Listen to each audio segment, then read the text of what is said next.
नमस्कार, मैं हूं अनिल वर्मा शेखर। रात के 10 बजे हैं और ये समय है बिग बुलेटिन का। बिग बुलेटिन में हम प्रतिदिन ज्वलंत मुद्दों पर चर्चा किया करते हैं। आज की चर्चा की शुरुआत हम करें इससे पहले आज ये पैनल में शामिल के माध्यम से आपका परिचय करा दे रहे हैं। आज भारतीय जनता पार्टी से शामिल है विकास पांडे, पार्टी के नगर अध्यक्ष है। इसके अलावा दिनेश मिश्रा भी भाजपा का पक्ष रखेंगे।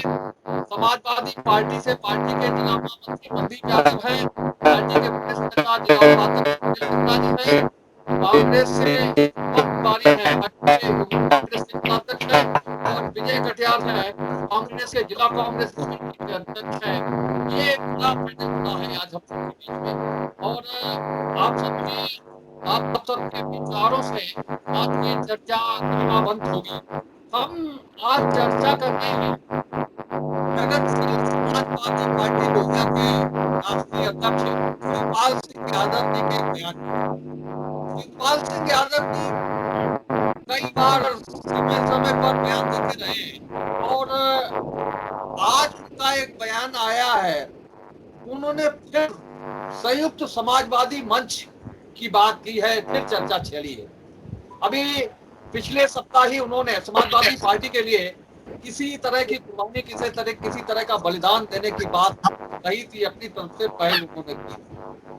और उन्होंने आज संयुक्त समाजवादी मंच इसकी आवश्यकता बताई है। उन्होंने कहा कि विपक्ष को अगर अपना अस्तित्व बचाए रखना है भारतीय जनता पार्टी के आगे, तो ये पहल करनी पड़ेगी।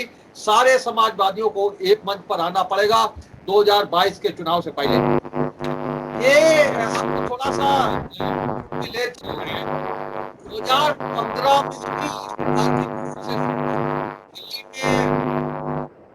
में समाजवादी पार्टी के तत्कालीन मुखिया मुलायम सिंह यादव के आवास पर कई बैठकें हुई, जिनमें देश भर के समाजवादी नेता शामिल हुए थे। इसके बाद में 2016 में जब समाजवादी पार्टी की रजत जयंती हुई, उस समय भी इस विचार को आगे बढ़ाया गया। उस समय अजीत सिंह जी, लालू प्रसाद यादव जी, एच.डी. देवेगौड़ा, ये सारे नेता आए थे और इनका भी ये मत था कि सारे समाजवादी, देश के जितने जो भी समाजवादी हैं वो एक मंच पर आए और मुलायम सिंह यादव को उनका नेता बनाया जाए। पूरे जो गठबंधन, जो समाजवादी मंच है, उसकी बागडोर मुलायम सिंह यादव को सौंपी जाए। तो आज फिर शिवपाल सिंह यादव ने ये बयान दिया है कि जो संयुक्त समाजवादी मंच है वो बनना चाहिए 2022 के पहले से। उन्होंने साफ कहा है कि अगर विपक्ष को अपना अस्तित्व बरकरार रखना है तो ऐसा करना ही होगा। और उसके पीछे कुछ कारण भी हैं। पिछले चुनाव में शिवपाल सिंह जी की पार्टी पूरे दमखम के साथ मैदान में उतरी और पार्टी का बुरा हाल हुआ। अब भी पार्टी के लिए दावे कुछ भी किए जाएं, लेकिन स्थिति पार्टी की क्या है हम लोग खुद जान रहे हैं। आज जब हम लोगों ने विषय तय किया, उस समय हमने जो पार्टी के नेता हैं, प्रेस को जिनके बारे में जानकारी है कि जो लोग नाम से बयान देते हैं, उनमें हमने सारे लोगों को मैसेज भेज करके, व्हाट्सएप से करके हमने ये चाहा कि उनकी पार्टी के लोग, उनकी पार्टी का कोई प्रतिनिधि हमारी डिबेट में शामिल हो। तो किसी ने इसका रिप्लाई करने की भी आवश्यकता नहीं समझी। और पहले भी शुरू से यहाँ जो पार्टी के नेता हैं, प्रगतिशील समाजवादी पार्टी के नेता हैं, वो मीडिया को फेस नहीं कर पा रहे। हमने पहले भी चाहा कि पार्टी प्रेजेंटेशन हो, लेकिन पार्टी के नेता हैं, उनकी कहीं ना कहीं दूसरे पार्टियों से, खासतौर से भारतीय जनता पार्टी से कहीं ना कहीं मिली भगत है। इसलिए वो खुलकर पार्टी का पक्ष नहीं रख पाते हैं। पार्टी का उनके पास चोला तो है, लेकिन पार्टी की बात वो कह नहीं पा रहे हैं। और ये भी है कि शिवपाल सिंह से संबंध उनके बने रहे और हम यहाँ पर खिचड़ी भी पकाते रहे दूसरे भाजपा के नेताओं के साथ में। ये खेल चल रहा है यहाँ प्रगतिशील समाजवादी पार्टी के लोगों के साथ में।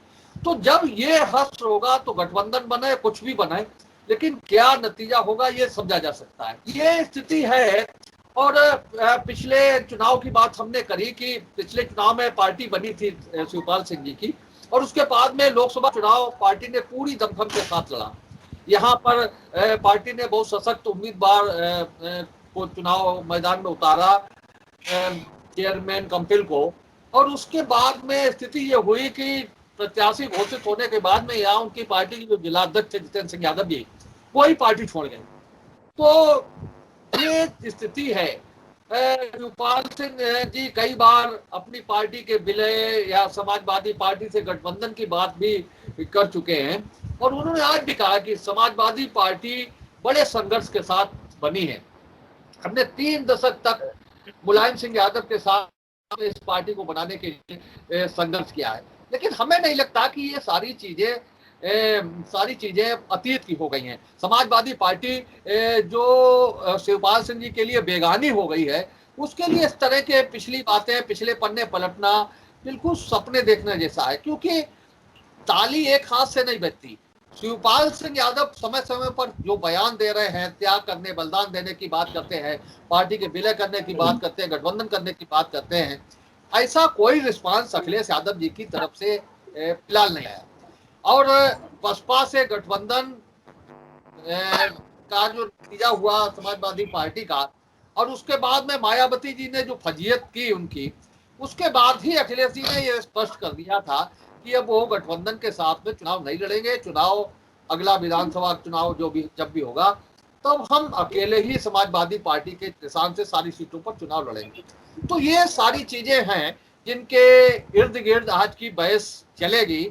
हम चाहेंगे मनदीप यादव जी से कि वो जो प्रस्ताव आया है शिवपाल सिंह यादव जी का, उसमें कितनी दम मानते हैं। क्या ये मानते हैं कि ये सपना उनका पूरा हो पाएगा, या समाजवादी पार्टी अब उन्हें अपने साथ जोड़ने की बात कहीं ना कहीं लगता है कि शिवपाल सिंह के आने से पार्टी मजबूत आएगी, ऐसा कुछ हो, या जो भी उनका नजरिया हो वो उसके साथ में आज की इस डिबेट की शुरुआत करें। देखिए आदरणीय शेखर जी, सबसे पहले तो मैं स्पष्ट रूप से ये बताना चाहता हूं कि आज जो जिस बयान पे आप ये डिबेट कर रहे हैं माननीय शिवपाल सिंह यादव जी के बयान को लेकर के, उसमें स्पष्ट रूप से ये बात है कि माननीय शिवपाल सिंह यादव जी के इस बयान का हम सभी समाजवादी लोग हार्दिक स्वागत करते हैं कि उन्होंने ये चिंता जताई और ये आह्वान किया कि जो भी देश में सांप्रदायिक शक्तियों को भगाने के लिए, सांप्रदायिक शक्तियों को दरकिनार करने के लिए, किनारे करने के लिए, ऐसी शक्तियों को जो भाई को भाई से, बेटे को बाप से लड़ाने भिड़ाने का, जात को जात से, धर्म को धर्म से लड़ाने का काम कर रही हैं, उन शक्तियों को देश और प्रदेश से बाहर हटाया जाए। ऐसी शक्तियों को हटाने के लिए एकजुट होने की उन्होंने जो बात की है वो स्वागत योग्य बात है। दूसरी बात, जिस तरह से बात आई है कि समाजवादी पार्टी में उनका क्या होगा, वापसी होगी नहीं होगी, ये देखिए, ये सारा अधिकार माननीय राष्ट्रीय अध्यक्ष समाजवादी पार्टी के माननीय अखिलेश यादव जी को है। और जिस तरह से हमारे राष्ट्रीय अध्यक्ष जी ने भी स्पष्ट कर दिया है कि आने वाले चुनाव में किसी पार्टी से हम गठबंधन नहीं करेंगे, लेकिन तमाम ऐसे छोटे दलों को एडजस्ट किया जाएगा, उनको सबको सम्मान दिया जाएगा, उनको साथ लेकर के विधानसभा का चुनाव लिया जाएगा, लड़ा जाएगा। ये राष्ट्रीय अध्यक्ष जी ने पहले ही स्पष्ट कर दिया है। उनके समाजवादी पार्टी में वापस आने की बात पर निर्णय माननीय राष्ट्रीय अध्यक्ष जी के स्तर का है। इस पे सारे अधिकार माननीय राष्ट्रीय अध्यक्ष जी को जाते हैं। ये उन्हीं को निर्णय लेने का अधिकार प्राप्त है कि कौन पार्टी में कब शामिल होगा, किसको किस स्थान पे दिया जाएगा, किसका सहयोग कहां लिया जाएगा। ये निर्णय माननीय राष्ट्रीय अध्यक्ष जी के अधिकार का, उनके क्षेत्राधिकार का है, उनके अधिकार में आता है। इस पे हम लोग कोई टिप्पणी नहीं करना चाहेंगे। माननीय राष्ट्रीय अध्यक्ष का जो भी निर्णय होगा आगामी चुनाव को लेकर के, आगामी देश और प्रदेश की राजनीति को लेकर, हम सभी लोग उनके स्वर में स्वर मिलाते हुए एक साथ पूरे मनोयोग से पार्टी का काम करते हैं, और जो निर्देश, दिशा निर्देश होंगे उनका पालन करेंगे। समाजवादी पार्टी में जो आने को इच्छुक होंगे माननीय राष्ट्रीय अध्यक्ष जी की जिनको अनुमति होगी, जो उनके अध्यक्षता में जो लोग पार्टी में आएंगे, उनका हृदय से हम लोग लगातार स्वागत करते चले आ रहे हैं। चाहे वो भारतीय जनता पार्टी के तमाम साथी पूरे प्रदेश में समाजवादी पार्टी में शामिल हुए हैं, बीएसपी से साथी शामिल हुए हैं, सभी का हृदय से हम लोग सम्मान करते चले आ रहे हैं और आगे भी करें।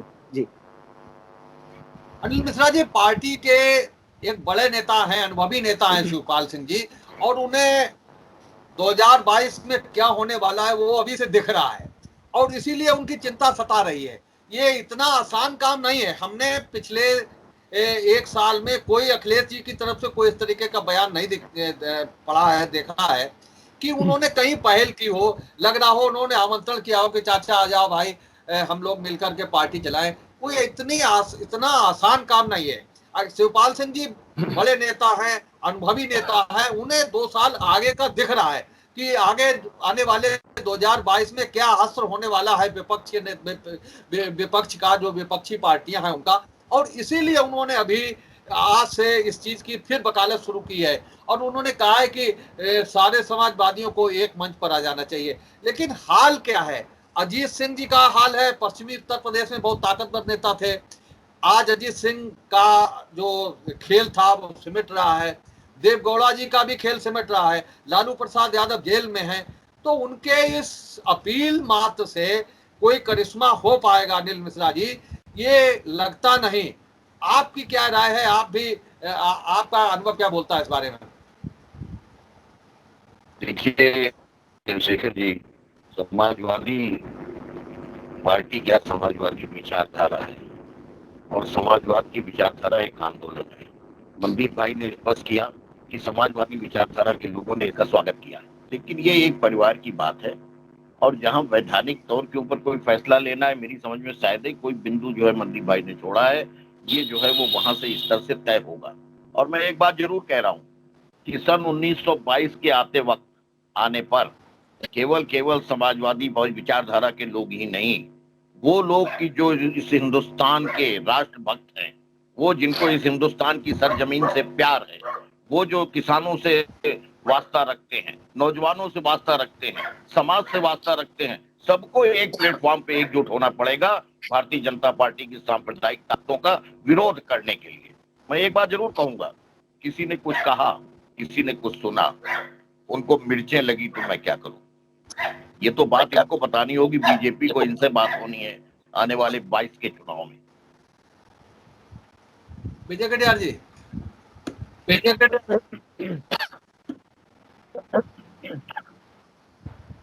जी विजय कटियार जी, हाँ बोलिए जी।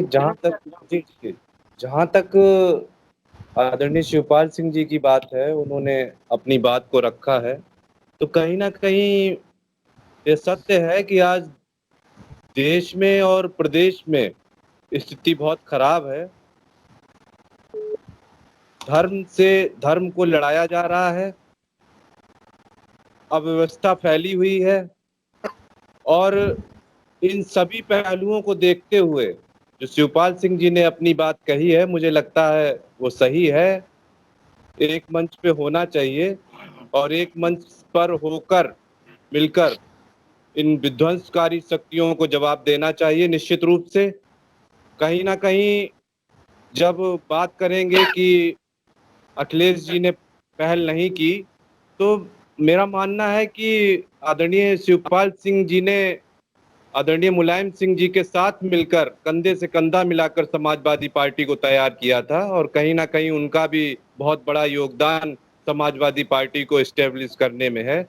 तो समाजवादी पार्टी का हश्र देखकर ये शिवपाल सिंह जी का भी दायित्व है कि उनको अपनी बात को रखना चाहिए और मिलकर चुनाव लड़ना चाहिए। और आज स्थिति भी यही है, क्योंकि आज देश की जनता को गुमराह करने का कार्य भारतीय जनता पार्टी के लोग कर रहे हैं।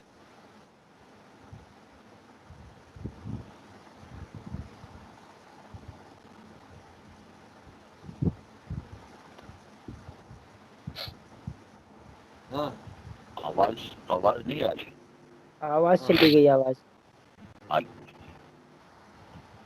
हाँ शुभम तिवारी, बड़ा ही बात आ गया। देखिए, जो आज जिस विषय पर, मेरी आवाज आ रही है? हाँ, आ रही जी आ रही। आज जिस विषय पर यह चर्चा हो रही है कि शिवपाल सिंह जी ने जो संयुक्त समाजवादी मंच की बात कही है, मेरा कहीं ना कहीं पर एक व्यक्तिगत विचार ये रहेगा कि आज की तारीख में शिवपाल सिंह जी के अंदर एक डर है, एक भय है, और ये डर और भय उन वोटरों को लेकर है कि जिन्होंने अब तक उन पर एक विश्वास जताया, चाहे वो समाजवादी पार्टी में रह के जताया हो या प्रसपा बनने के बाद जताया हो, उस वोटर्स के लिए, उस जनता के लिए, उस आवाम के लिए शिवपाल सिंह जी ने पिछले जब से योगी जी की सरकार बनी है तब से एक भी कदम ऐसा नहीं उठाया जो आज की तारीख में वो ये कह सके कि हम कहीं ना कहीं पर एक जो है विपक्ष की भूमिका निभा रहे हैं। और जैसा कि आज इस डिबेट में साबित भी हो रहा है कि एक पार्टी के शीर्ष नेता के बयान का बचाव करने के लिए या उस बयान पर कुछ आगे बोलने के लिए एक भी प्रवक्ता डिबेट में मौजूद नहीं है जो अपने नेता की बात को बड़ा तरीके से रखने का प्रयास करे कि सही बोल रहे हैं या गलत बोल रहे हैं।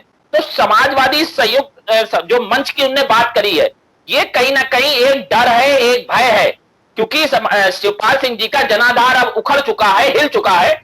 और जिस एक व्यक्तिगत वर्ग को लेकर वो राजनीति करते हैं, मेरा मानना यह है कि वर्तमान में जिस तरीके से योगी जी द्वारा शिवपाल सिंह जी को एक बड़ा कार्यालय का आवाज दिया गया है, वो कहीं ना कहीं उनकी वर्तमान सरकार से एक संलिप्तता का भी एक सीधा प्रकाशित हो रही है कि एक अच्छा गठबंधन उनके और योगी जी के बीच में, वर्तमान सरकार के बीच में चल रहा है। यही कारण है कि अब तक उन्होंने किसी भी तरीके से सरकार का कहीं पर कोई विरोध नहीं किया। और सर्वविदित है हमारे बरकरार में, आप देख लीजिए कि उनकी पार्टी के जो नेता हैं उन्होंने सरकार का कभी किसी मोर्चे पर विरोध नहीं किया। उन्होंने जब इतना इस सरकार, वर्तमान सरकार के द्वारा इतना अत्याचार फैलाया जा रहा है, इतनी खराब व्यवस्थाएं हैं, उसके बावजूद प्रसपा के किसी भी नेता ने एक शब्द आके सरकार के खिलाफ बोलने का प्रयास नहीं किया। तो ये कहीं ना कहीं भारतीय जनता पार्टी की बी टीम है प्रसपा।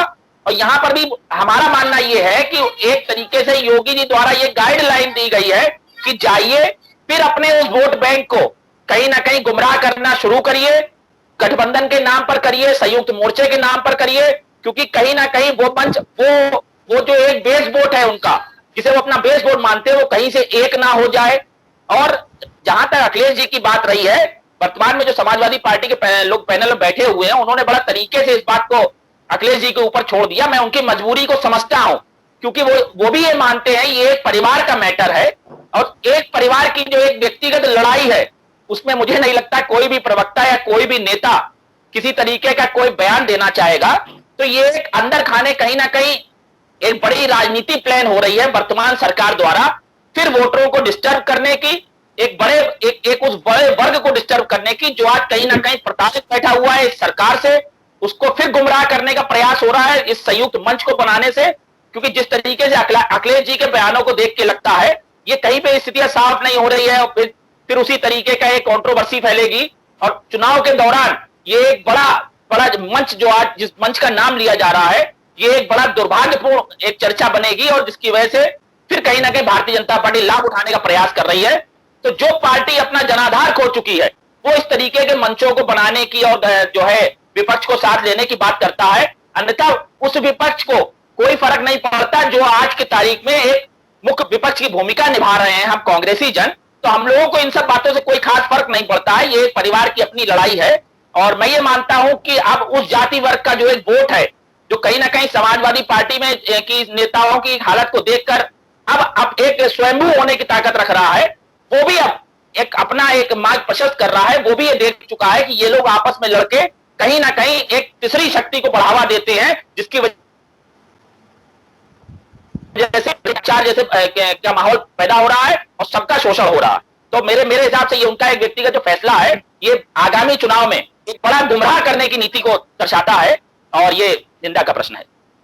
विमलेश जी, हम आपसे बात शुरू करें इससे पहले हम जो और अंश हैं शिवपाल सिंह जी के बयान के, वो दो बात और पढ़ के सुना दे रहे हैं ताकि और स्पष्ट हो सके, क्योंकि जो सही दिशा है वो शुभम की बात से ही स्पष्ट हुई है। जो चर्चा का इसकी सही दिशा है वो शुभम की बात से ही स्पष्ट हुई है। जो शिवपाल सिंह का बयान है, उन्होंने कहा है कि भाजपा सरकार के आगे विपक्ष को अपना वजूद बचाने की गंभीर चुनौती है। विपक्ष बिखरा रहा तो ये लोकतंत्र के लिए खतरे की घंटी बनेगी। ये भी उनके बयान में ये पंक्तियां शामिल है। और बिल्कुल सही बात जो शुभम ने कही विमलेश जी, कि उन्हें अपने वजूद की चिंता सता रही है कि जो हाल लोकसभा चुनाव में हुआ 2022 में कहीं वो उसकी पुनरावृत्ति न हो जाए, और इसीलिए इस तरह का बयान आया है। विमलेश जी क्या कहना चाहेंगे?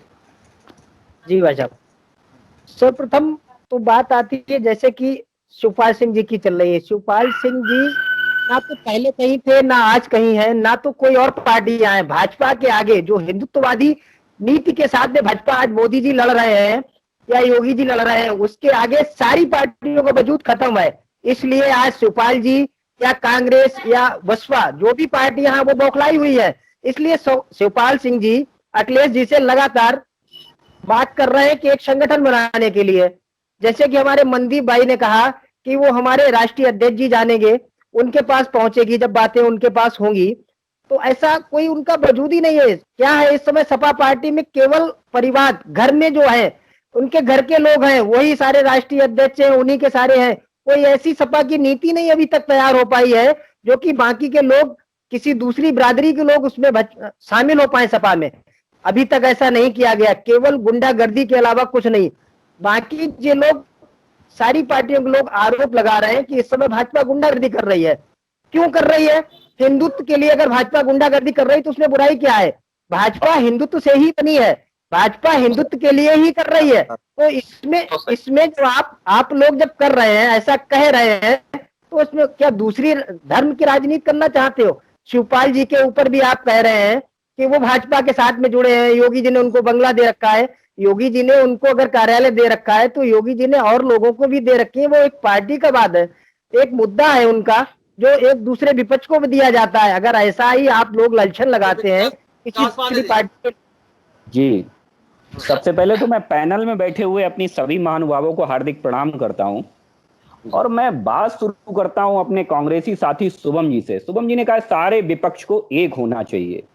श्रीमान जी, आपको याद दिला दूं 2000, अरे आपने अभी कहा भाई साहब, आप दोबारा सुन लीजिएगा, कोई बात नहीं, आप दोबारा सुन लीजिएगा, पहले मेरी बात पूरी हो जाने दीजिए। पहले मेरी पूरी बात हो जाने दीजिए। आपने सारे विपक्ष को एकजुट होकर लड़ने के लिए कहा, भाजपा के लिए, आपने ऐसे ही कुछ कहा, मंतव्य आपका यही था। आप सुन लीजिए, मेरी पूरी बात हो जाने दीजिए, आप सुनिए मेरी बात। श्रीमान जी, अब दूसरे की भी सुन लीजिए ना। मैंने कितने इत्मीनान और प्रेम से सुनिए, बस यही तो दिक्कत है आप सभी के साथ। आप सब ना जनता की सुनते हैं ना अपने कार्यकर्ताओं की सुनते हैं, आप केवल अपनी कहते हैं और अपनी ही सुनते हैं। सुनिए, आप पहले सुन लीजिए। 2017 विधानसभा चुनाव में गठबंधन हुआ था, आपने देखा हो, दो भाइयों का, आपने सुना होगा। उसके बाद क्या स्थिति हुई, क्या परिणाम आई, ये आप सबको वाकिफ है। 2019 में बुआ बबुआ का गठबंधन हुआ, उसके बाद क्या स्थितियां आई, क्या परिणाम आई, ये आपने देखा, समझा। मैं एक चीज बहुत स्पष्ट कर देना चाहता हूं अपने सारे विपक्षी साथियों को कि जनता की नब्ज समझिए, जनता की बात समझिए, ऐसी ढकोसलेबाजियों में मत पड़िए। रही बात शिवपाल सिंह यादव जी की, शिवपाल सिंह यादव जी 90,000 वोट पाए थे जब फिरोजाबाद से लोकसभा चुनाव लड़े थे 2019 में, और उनकी जमानत जब्त हो गई थी। शिवपाल सिंह ये बहुत अच्छे से जानते हैं कि उनका कोई जनाधार नहीं है। वो जिस जाति वर्ग की राजनीति करते हैं, समाजवादी पार्टी भी उसी जाति वर्ग की राजनीति करती है, और शायद उनकी जाति वर्ग के ही लोगों ने उन्हें नेता मानने से इनकार कर दिया है। इसलिए उनकी मजबूरी है कि समाजवादी पार्टी के साथ गठबंधन करना चाहिए। रही बात गठबंधन की, तो गठबंधन समाजवादी पार्टी का पुराना फंडा है सत्ता हथियाने का। आपको याद हो, समाजवादी पार्टी ने 1993 बहुत अच्छे तरह से आप सभी को याद होगा, शायद गेस्ट हाउस कांड की भी वजह से, और अन्यंत्र 1992 से अब चले आइए कार सेवकों पर गोलियां चलवाना, इन ऑल दैट, बहुत सी ऐसी चीजें हैं जो आप सबको इस स्मरण को ताजा कर जाएंगी। 1993 में एक गठबंधन होता है समाजवादी पार्टी और बसपा का, जो 2 साल नहीं चलता है, 2 साल उसकी परिणति झेलनी पड़ती है बहन मायावती को कि उनके साथ गेस्ट हाउस में जैसी स्थितियां होती हैं। 2016 के अंत में सपा और कांग्रेस में गठबंधन होता है, और वो गठबंधन 6 महीने, यानी चुनाव खत्म, गठबंधन खत्म, ठीक है। फिर 2019 में एक गठबंधन होता है पुनः। प्रेम बुआ कहती हैं कि जो अब भतीजा आ गया है, भतीजे ने सारी चीजें मेरी भुला दी हैं, सारा अपमान भुला दिया है, और बुआ भतीजे के गले लगाती हैं। बुआ ने फायदा उठाया समाजवादी पार्टी का और अपनी 0 सीटों से 2 सीटों से बढ़कर के 10 हासिल कर ली, और समाजवादी पार्टी को गर्त में घुसा दिया और गठबंधन छोड़ के निकल ली। ये फार्मूला है इन सभी पार्टियों का। और समाजवादी पार्टी, जैसे अखिलेश यादव, आप ये कह रहे हैं कि अखिलेश यादव मौन हो गए, अखिलेश यादव का मौन हो जाना जाहिर सी बात है। अखिलेश यादव कभी कार्यकर्ताओं की नहीं सुनते, क्योंकि यही वो कार्यकर्ता है, मनदीप जी ये बात बहुत अच्छी तरह से समझते होंगे कि यही वो कार्यकर्ता है जो हमेशा से इस बात के लिए तत्पर थे, हमेशा से ये बात कहते थे कि बहन जी से गठबंधन नहीं होना चाहिए, हमें इंडिपेंडेंट चुनाव लड़ना चाहिए। कांग्रेस के लोग भी इस बात से सहमत होंगे कि उनके यहां भी कार्यकर्ता ये बात कहते थे कि गठबंधन नहीं होना चाहिए, लेकिन इन कार्यकर्ताओं की किसी ने नहीं सुनी। ऊपर से एक फरमान जारी हो गया कि अब आप साहब को लड़ना है। उसकी परिणति हुई कि जो गति इन लोगों की हुई उसके ये स्वयं जिम्मेदार हैं। इसके लिए ना भारतीय जनता पार्टी जिम्मेदार है, ना कोई दल जिम्मेदार है। दूसरी चीज, आप सब कह लीजिए। अच्छा, अब आप कह लीजिए। चलिए मैं आपको मौका देता हूं, कह लीजिए मनदीप भाई, आप कह लीजिए। मंदिर जी बोले। हाँ, देखिए, जिस तरह से अभी हमारे कांग्रेस के साथी ने भी जो बात कही है कि वो सशक्त मनदीप जी जी एक बात, पहली बात मैं अपने साथियों से निवेदन करूंगा कि किसी को मौका देने का अधिकार हमारा जो मतलब जो चैनल के वो हैं शेखर जी, उनको है ना। हम आपको मौका दे सकते हैं ना आप हमें दे सकते हैं। कोई बात नहीं, मनदीप जी बोलने का भाई साहब प्रयास कर रहे थे, मेरी त्रुटि के लिए क्षमा। देखिए, जिस तरह से कांग्रेस के हमारे साथी ने, शुभम जी ने जो बात रखी है कि वो उत्तर प्रदेश में सशक्त विपक्ष की भूमिका निभा रहे हैं, तो पहले तो ये थोड़ा सा क्लेरिफाई कर लें कि कहां विपक्ष की भूमिका निभा रहे हैं। उत्तर प्रदेश में समाजवादी पार्टी पूरी तरह से अपने दायित्वों का निर्वहन कर रही है।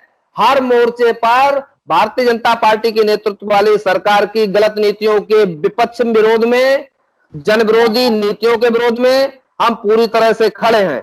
रही बात जिस तरह से ये बुआ और बबुआ की बात आ गई है, तो बड़े सम्मान के साथ भारतीय जनता पार्टी के साथियों को अवगत कराना चाहते हैं कि समाजवादी पार्टी के राष्ट्रीय अध्यक्ष माननीय अखिलेश यादव जी का जितना हम सम्मान करते हैं, हम विपक्ष के सभी अन्य दलों के नेताओं का उसी तरह से सम्मान करते हैं और उनके लिए सभी सम्मानजनक शब्दों का प्रयोग करते हैं।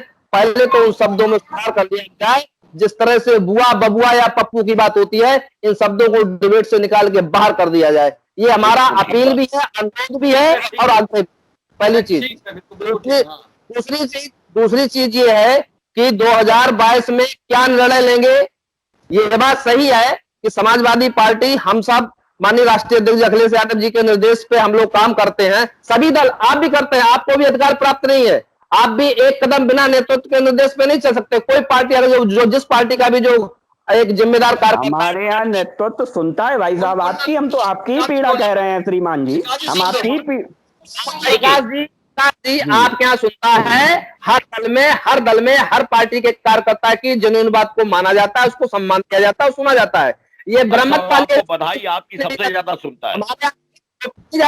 हमारे यहाँ निर्णय थोपे नहीं जाते हैं, हमारे यहाँ भी चर्चा होती है और जनहित की जो चर्चाएं होती है उनमें सबकी बात और सहभागिता और भागीदारी होती है। रही बात 2022 में आने वाले निर्णय को लेकर के, ये मैं पहले ही कह चुका हूं, माननीय राष्ट्रीय अध्यक्ष जी अखिलेश यादव जी के नेतृत्व में समाजवादी पार्टी पूरी तरह से तैयार है। हर मोर्चे पर आगामी चुनाव को लेकर के जो परिणाम होंगे उसको डिबेट में कहने के बजाय परिणामों का इंतजार। मंदिर जी, एक सवाल छोड़ा है विकास ने कि ये आप समाजवादी पार्टी का पुराना फंडा है, गठबंधन बनाओ सत्ता हत्या आओ, ये सवाल इन्होंने छोड़ा है। पहले अपने में झांके, 6 महीने सरकार प्रदेश में किसने चलाई? मायावती जी की बात कर रहे हैं, बहन मायावती जी की बात कर रहे हैं। 6 महीने के फार्मूले पे प्रदेश में सरकार किसने चलाई? इस पे भी चर्चा कर ले हैं महोदय, इस पे भी चर्चा कर लीजिए, इस पे भी थोड़ा सा ध्यान दीजिए। और बता दें, भारतीय जनता पार्टी और कांग्रेस जो हमारे देश के दो बड़े राष्ट्रीय राजनीतिक दल हैं, उनकी विफलताओं का ही परिणाम होता है कि कहीं केंद्र में तीसरा मोर्चा बनता है, कहीं थर्ड फ्रंट बनता है और कहीं क्षेत्रीय दलों का उद्गम हो जाता है। ये कहीं न कहीं हमारे इन दोनों वरिष्ठ जो राष्ट्रीय दल बैठे हुए हैं, भारतीय जनता पार्टी और कांग्रेस, कहीं न कहीं इनकी विफलताओं का ही परिणाम होता है, जिसकी वजह से ये चीजें सामने आती हैं। और जनता मजबूरी में इन दोनों दलों को छोड़कर तीसरे व्यक्ति को, तीसरे फ्रंट को या किसी तीसरे दल को चुनने का के लिए विवश हो जाती है और उनके जो है जो जनहित के कार्य हैं उन पे भरोसा जताती है। जी विजय कटियार जी, गेंद आपके पाले में फेंक दी मनदीप यादव ने। जी हेलो, आवाज आ रही? जी मनदीप यादव जी ने गेंद आपके पाले में फेंक दी है कि आप लोग कुछ नहीं कर रहे हैं, हम सब कुछ कर रहे हैं। नहीं, वो तो आप भी देख रहे होंगे पूरा उत्तर प्रदेश देख रहा है कि कांग्रेस इस समय क्या कर रही है, क्या नहीं कर रही है। रोज ही एक आध दिन छोड़ के हमारे प्रोग्राम रोज ही चल रहे हैं कहीं ना कहीं। लेकिन मैं अब एक दूसरी बात पे आना चाहता हूँ। आदरणीय विमलेश जी ने कहा कि भारतीय जनता पार्टी का अस्तित्व ही हिंदुत्व पे है, तो मैं यह जानना चाहता हूं कि आप हिंदुत्व की बात किस हिसाब से कह रहे हो। आप हिंदुत्व की यदि बात कह रहे हो तो आपके देश के प्रधानमंत्री कहते हैं कि मुस्लिम महिलाओं ने मुझे वोट दिया। आप हिंदुत्व की बात से जीत के पहुंचे हो, सरकार चला रहे हो, फिर जाके जम्मू कश्मीर में गठबंधन कर लेते हो, तो कहां चला गया हिंदुत्व। आप देश की जनता को गुमराह करने का कार्य कर रहे हैं निश्चित। श्रीमान जी, सबसे पहले तो मैं मनदीप भाई का जवाब देना चाहूंगा कि इन्होंने कहा है कि हम सब ने बसपा के साथ गठबंधन। विकास नंबर मिले तब, विकास नंबर पे। अच्छा ठीक। अनिल मिश्रा जी। जी भाई साहब, चर्चा में अभी तक जो है वो सबके अलग अलग बयान आए हैं, और अगर देखा जाए तो कहीं किसी एक बिंदु के ऊपर कोई भी स्थिर नहीं है। जिसने एक बात कही है, दूसरे ने उसके विपक्ष में बात कही है। मैं एक बात जरूर पूछ रहा हूं कि जहां पे आप हिंदुत्व की बात करते हैं, तो हिंदुस्तान में रहने वाला हर व्यक्ति हिंदुस्तानी है या नहीं है? और हिंदुत्व जो है वो किसकी अपने जागीर है, किसकी ठेकेदारी है? मिश्रा जी, विषयांतर हो रहा। हम शिवपाल सिंह के बयान पर मुख्य रूप से आज की डिबेट कर रहे हैं। संयुक्त समाजवादी मोर्चा बनना चाहिए, वो हिंदुत्व वाला मुद्दा, उस पर चर्चा मत चलिए।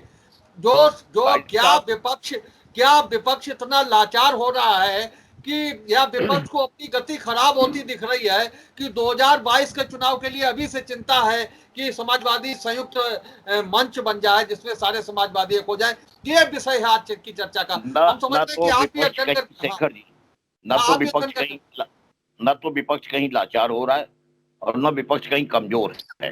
हाँ, विपक्ष को चिंता आवश्यक है। इस राष्ट्र की चिंता है, इस समाज की चिंता है। और जहां पर समाज के और राष्ट्र के विरोधी लोग कहीं ना कहीं नारों का सहारा लेकर के गुमराह करके लोगों का ध्यान बटाते हो, वहां पे जरूर विपक्ष अपनी भूमिका का निर्वाह करेगा। समाजवादी जितने छोड़िए, समाजवादी को करके हिंदुस्तान के रहने वाले हर नागरिक को एक होकर के आगे आना पड़ेगा। इनकी सिर्फ विचारधारा को विरोध करने के लिए आना पड़ेगा। ये एकजुटता तो स्वयं है। देखिए, जो आज की चर्चा जो चल रही है आदरणीय शिवपाल सिंह जी के बयान को लेकर चल रही है, तो मुझे नहीं लगता है कि जिस तरीके से अब देखिए यहाँ अखिलेश जी के ऊपर समाजवादी पार्टी के लोगों ने अखिलेश जी के पाले में गेंद फेंक दी है, और ये कहीं ना कहीं नैतिकता के आधार पर सही भी है। लेकिन अखिलेश जी की तरफ से भी शिवपाल सिंह जी के बयान को लेकर इस तरीके की कोई टिप्पणी नहीं आई कि वो गठबंधन चाहते हैं या नहीं चाहते हैं प्रसपा से। पहली बात। दूसरी बड़ी बात कि प्रसपा का यहाँ पर जो है प्रवक्ता ना होने के बावजूद मनदीप जी जिस तरीके से आपके जो है संयुक्त समाजवादी मंच के बयान को प्रोटेक्ट करने का प्रयास कर रहे हैं, शिवपाल सिंह जी के बयान को एक मुख्य समर्थन देने का प्रयास कर रहे हैं, ये कहीं ना कहीं समाजवादी पार्टी की एक मजबूरी झलक रही है। क्योंकि ये लोग भी जानते हैं, और मनदीप जी ने जो आरोप कांग्रेस के ऊपर लगाया, तो मनदीप जी निवेदन करूंगा कि मीडिया से जुड़ के रहिए। आपको पता चल जाएगा कि इस समय देश में अगर मुख्य भूमिका कोई निभा रहा है विपक्ष की, तो वो कांग्रेस पार्टी है। पूरे देश में उठा के देख लीजिए, सुन लीजिए मेरी बात। दूसरी बात, शेखर जी ने एक बात कही, उसके बावजूद मैं माफी चाहते हुए बोलना चाहूंगा, क्योंकि आज कहीं ना कहीं विमलेश जी भारतीय जनता पार्टी का प्रतिनिधित्व कर रहे हैं, और उन्होंने अपनी बात में एक बात कही थी कि भारतीय जनता पार्टी अगर गुंडागर्दी कर रही है तो वो गुंडागर्दी सही ठहराई जाएगी। मैं इस बात का विरोध करता हूं। गुंडागर्दी किसी चीज के लिए सही नहीं ठहराई जाएगी। मैं इस बात का आरोप भारतीय जनता पार्टी के ऊपर लगाकर इस बात का कहीं ना कहीं मतलब विरोध दर्ज कराता हूं, क्योंकि हिंदुत्व हो या जो भी हो, सब आदरणीय है, सबको सम्मान मिलना चाहिए, लेकिन गुंडागर्दी शब्द उसके साथ जुड़ना ठीक नहीं है। ये भारतीय जनता पार्टी को अपनी स्थिति क्लियर करनी पड़ेगी। दूसरी बात, यहां पर जो आज प्रसपा के साथ कहीं ना कहीं एक अंदरूनी गठबंधन चलाने वाली भारतीय जनता पार्टी कार्यकर्ताओं की इज्जत को लेकर बात करती है, तो माननीय विकास जी उन विधायकों की इज्जत के बारे में भी सोचिए। आपकी पार्टी के वो विधायक जो विधानसभा में प्रश्न उठाने का प्रयास करते हैं और आपके नेता उन्हें अनुमति नहीं देते हैं, उन विधायकों के बारे में भी सोचिए। तो कहीं ना कहीं फेसबुक और ट्विटर के माध्यम से उठा और उन्हें दूसरे दलों से आया हुआ घोषित कर दिया जाता है, जबकि ठीक इसके इतर 3 साल 4 साल की आपकी सरकार में शिवपाल सिंह जी को एक बड़ा बंगला दिया गया है साहब, जिसे वीआईपी बंगले में किया जाता है लखनऊ के अंदर, ये आप लोगों का अंदरूनी गठबंधन है। इससे अब जनता कहीं ना कहीं, आपके कहने से कुछ नहीं होगा, मेरे कहने से कुछ नहीं होगा, जनता इन सब चीजों को देख चुकी है।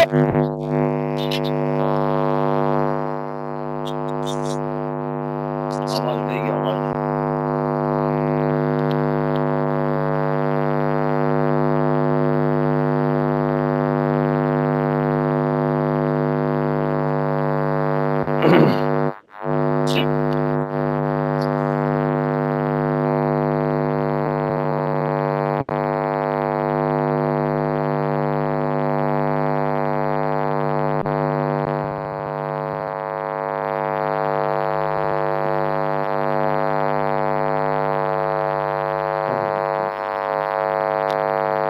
शुभम आवाज, शुभम सही ठीक करिए गाड़ी, गाड़ी चेक करिए। आवाज नहीं आ रही शुभम, चेक करो शुभम, आवाज नहीं आ रही, चेक करिए।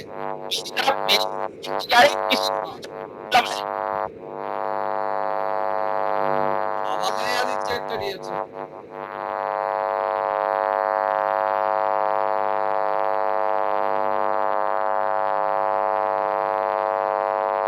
वॉइस डिस्टरबेंस हो रहा है। आ रही है आवाज? हाँ, अब बीच बीच में डिस्टरबेंस होता है। आ रही है आवाज? हाँ अरे यार चलिए हम चर्चा को समापन की ओर ले चल रहे हैं और 1 मिनट में चाहेंगे कि बिमलेश जी बात करें, उसके बाद में विकास से बात करके हम आज की चर्चा का समापन करें। जी बिल्कुल, जैसे कि हमारे आदरणीय अनिल मिश्रा जी ने, चाचा जी ने कहा था कि राष्ट्र भक्ति और राष्ट्रवाद किसान के लिए उनकी पार्टी कार्य कर रही है, कार्य करती रही है। इसी बात के लिए मैंने बोला था कि भारतीय जनता पार्टी ने अभी तक लगातार जो कार्य किए हैं वो हिंदुत्व के लिए कर रहे हैं, हिंदुत्व के ही मुद्दे पे आई थी। और अगर वो हिंदुत्व को आगे बढ़ाने के लिए आप लोग जो गुंडागर्दी का कार्य कह रहे हो, उस पे लगा रहे हो लालचन, कि वो गुंडागर्दी बिमलेश जी वो विषयांतर मत करिए, केवल शिवपाल सिंह के बयान पर चलिए कि क्या आवश्यकता है, क्या भारतीय जनता पार्टी की ताकत इतनी बढ़ गई है कि शिवपाल सिंह जैसा आदमी अपनी मजबूरी व्यक्त कर रहा है। विषय ये है, इस पर ही केंद्रित रहिए, इधर उधर जाएंगे तो फिर आपको जवाब मिलेगा उसी तरह। ठीक है, मैं बात करना चाह रहा हूँ माननीय शिवपाल सिंह जी की। लगातार निरंतर आप लोगों ने भी देखा होगा, समस्त मीडिया ने देखा है कि लगातार जो परिवारवाद, जो परिवार में लोग हैं उनको ही बढ़ावा दिया जा रहा है। कांग्रेस की पार्टी हो या बसपा हो या सपा हो, लगभग तीनों पार्टियां। बात करिए। हाँ, सबसे पहले तो मैं एक छोटा सा विषय रख दूं, जो हमारे समाजवादी साथी ने कहा कि हमने भी बहुजन समाज पार्टी के साथ गठबंधन किया, तो उन्हें हम याद दिला दें कि हमने गठबंधन सरकार बनाने के लिए उत्तर प्रदेश को दोबारा चुनाव में जाने के लिए किया था, ना कि जनता को बरगलाने के लिए किया था। दूसरा विषय जो शिवपाल सिंह यादव जी को लेकर के चर्चा चल रही है, तो शिवपाल सिंह यादव जी कई बार ये प्रयास कर चुके हैं। चाहे अखिलेश यादव जी जब राष्ट्रीय अध्यक्ष बने थे तो उन्होंने भी ये उन्हें बधाई दी थी अपने ट्विटर के माध्यम से, और अभी हाल फिलहाल में शिवपाल सिंह यादव जी ने प्रवक्ताओं की सूची जारी की है, जिसमें उन्होंने सीपी राय, शारदा प्रसाद शुक्ल और सादाब फातिमा तरीके अखिलेश विरोधी नेताओं को बाहर निकाल दिया। ऐसे कई प्रयास शिवपाल सिंह यादव जी कर रहे हैं जिससे कि वो अखिलेश यादव के प्रति थोड़ा नरम हो पाए, अखिलेश यादव जी निर्णय ले पाए। लेकिन मुझे नहीं लगता कि अखिलेश यादव जी बगैर रामगोपाल यादव जी के, मैं ये विषय और रखना चाहूंगा, बगैर रामगोपाल यादव जी के कोई निर्णय लेंगे। इसीलिए उनका अभी तक कोई भी स्टेटमेंट नहीं आया है। वो इंतजार करेंगे, अपने परिवार में विचार विमर्श करेंगे, उसके बाद ही कोई निर्णय लेंगे। और हमें कोई ऐतराज भी नहीं है, जिसे जैसे लड़ना हो वो वैसे लड़े। भारतीय जनता पार्टी हर परिस्थिति से जनता के साथ है, जनता के हितों के लिए लड़ना जानती है, वो हर किसी परिस्थिति में लड़ने के लिए तैयार है। भारतीय जनता पार्टी साथ है। आज की चर्चा का हम यही समापन कर रहे हैं, आज की बुलेटिन की डिबेट को यही खत्म कर रहे हैं। आप सबने शिवपाल सिंह यादव के बयान पर अपने अपने नजरिए से विचार रखे, अपना अपना नजरिया रखा। कल हम फिर मिलेंगे, आप सबका बहुत बहुत धन्यवाद। कल हम फिर मिलेंगे एक नई चर्चा में, एक नई डिबेट में। तब तक के लिए इजाजत दीजिए। शुभ रात्रि। धन्यवाद। शुभ रात्रि। नमस्कार। नमस्कार, मैं हूं अनिल वर्मा शेखर। उम्मीद है आपको हमारा ये एपिसोड पसंद आया होगा। आप इसे लाइक करिए, अपने दोस्तों के साथ शेयर करिए और हमारे चैनल को सब्सक्राइब करिए। यही आपसे निवेदन है। धन्यवाद।